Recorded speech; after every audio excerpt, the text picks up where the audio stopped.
What a privilege to have this time with JT Olson. You know, JT and I have known each other a long time. We've known each other since we were younger than 20. But one of the things that is most consistent as he related his life, and particularly what he talks about in Both Hands Foundation, is the importance of being mission-driven. Most of us are real adherents of Simon Sinek's book, Start With Why, and that anybody can promote something where they say, hey, here's what we do, here's how we do it. But Sinek's insight, and what is so true of great organizations that change the world, is that if we start with our why, our general purpose, and it's really, really clear, then everything else tends to flow from that, even when we don't know how it's going to flow. In fact, with JT, throughout his career, whether it was recruiting students and leading them through Southwestern Advantage, whether it was becoming a headhunter, whether it was his own failed attempt at a small business, and now with Both Hands Foundation, a not-for-profit, it's always about his why. You know, when somebody has a tragedy of losing both parents at the age of 12, that's just not something I can relate to or connect to. And most of us never will have that situation happen to us. But for that to happen to JT, and then to be taken in by his aunt and uncle, carrying their family from 3 to 8 in one move, gave him a foundation of gratefulness, of understanding that when people give, then something is expected of them in return. What JT didn't tell you is that he had a lot of troubled times as a teen. Anybody would. His anger, his frustration at losing his parents, his sense of helplessness, his sense of isolation, as well as integrating into a new family with a different lifestyle and different rules and everything else that is involved with that. That anger could have gone in a couple of ways. Many people with anger become very antisocial. They engage in negative behaviors. JT did exactly the opposite. He took a chance to start his own business selling books door to door, especially in Los Angeles County, California, for a farm boy from Iowa and Wisconsin. But what he learned at the end of that summer was so profound to him that he turned to his leader and said, I just want you to know I am grateful for what you did. I appreciate you. And his leader was moved by that. And JT felt the need to then expand and carry that into other people's lives as well. So what's the lesson in this for me? Well, for me, it is a twofold. First, we can never express appreciation enough. It is so easy to get carried up in all of our to-do lists and our activities and the problems and the pressures and the frustrations. And yet we're surrounded by people that are carrying on, trying to help us get done what needs to get done. Let's say I appreciate you frequently. When JT shared that with Dick Justman at the age of 19, that meant a difference to Dick Justman, but it also made a difference to JT, because when we give that, it makes a massive difference. So it's important that we share that with the people that are around us. It also helps to remind us to have an attitude of gratitude and how important that is. I was moved when I asked JT, so what do you do when you're faced with a real setback and a real issue? And he has, both on the personal front, professional front, in his nonprofit. He's human, and everybody goes through those setbacks. And the very first thing he said was, well, I count my blessings. I count my blessings. It helps me keep perspective. And perspective is such a vitally important thing for all of us. Whenever we're faced with a really difficult situation, it's not hard to list the problems. It's not hard to list everything that's going wrong and all of the issues that we're facing. But if we can step back just a little bit and breathe deeply and just say, you know, let me take stock of what I've got that's going right. And it makes a big difference.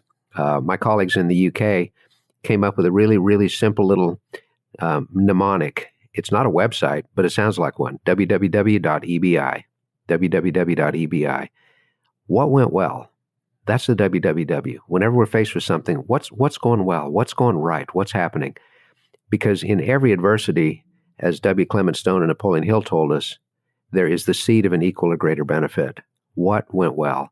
And the EBI stands for even better if. It'd be even better if I had the funding I needed. Even better if I could close this deal. Even better if I could get my staff to be a little bit more in alignment. And when we start thinking that way, we can take some action steps to do that. So JT's sense of perspective was so powerful. He also had the wisdom to seek help from other people. You know, it's sometimes seen as a sign of weakness when we can't carry everything out as an entrepreneur. Absolutely the opposite is the case. It is a sign of strength when we seek wisdom from a board, when we seek honest feedback from an objective friend or a third party that can share with us what's going right and what's not going so right in what we do. JT had the wisdom to actually do that as they grow Both Hands Foundation. Now, the one thing that's difficult to convey in a short interview is that during 40 years of his working life, JT has always poured himself into whatever he was doing. He is a Christian. He believes strongly in everything that is said in the Bible. And one of the things that is clearly written in the Bible is that whatever our hand turns to do, we should do it with all our might to please the Lord and not to please men. And JT has always thrown himself into what he does. And because of that, he has benefited others and as a result benefited himself. And so throwing ourselves into whatever we do wholeheartedly and going for it makes a difference. I believe that we don't have to have a sense of why we're on the earth to believe that there is a reason that we're on the earth. In other words, we may not be able to define what that purpose or that mission is. But when we believe that there is a purpose or a mission from our lives, then we work differently, we live differently, we relate to others differently than if we just think, well, life is a series of accidents, life is a series of random collisions, life is a series of collect what I can, get what I got.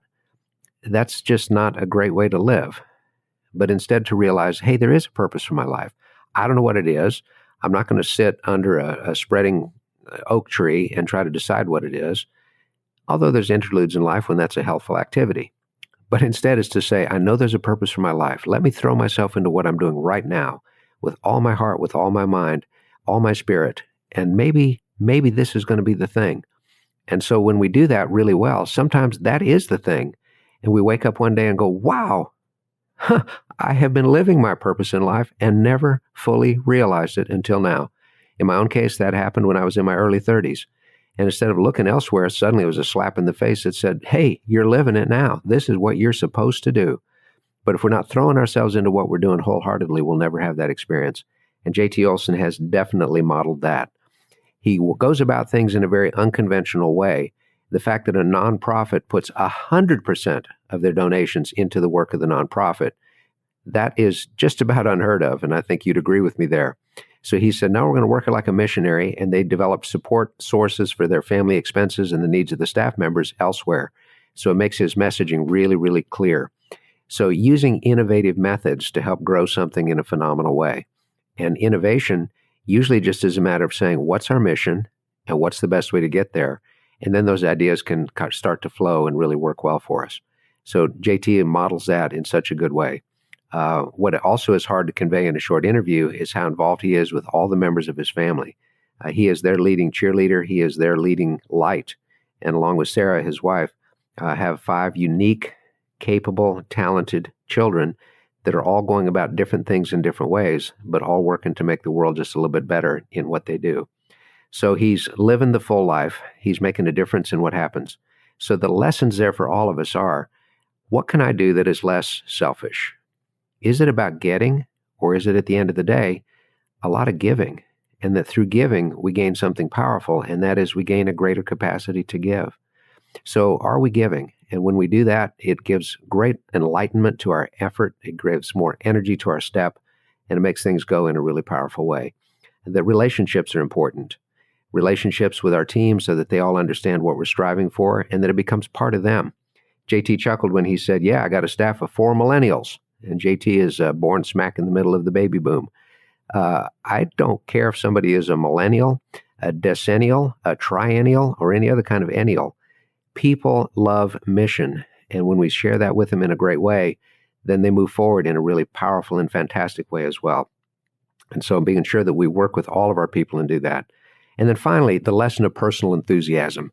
It was fun to hear JT end with his normal daily affirmation, I'm alert, alive, friendly, cordial, firm, and enthusiastic. And he'll say that 10 times in a row. And it's amazing, when we say that and we mean it, we ultimately begin to feel that way. This is not just hooey. This is actually what self-talk is about. It's that notion of what we say to ourselves about ourselves all day long. In JT's case, affirming that he's alert, that he is there, that he is alive, and being grateful for that he is friendly, and he genuinely is, cordial, treating everybody as well as he can, firm, strong in principle and purpose, and enthusiastic. And enthusiasm is something that is contagious, and it spreads and makes a big difference in people's lives. So I'm very grateful that we had a chance to hear from JT. Do check out his book. It is called The Widow, the Orphan, and Me, JT Olson, Both Hands Foundation. So from all of us at Action Catalyst, thanks so much for listening. Think hard about mission, about making a difference, and about giving. And good stuff will accrue in the result. We'll look forward to you next time. Thanks.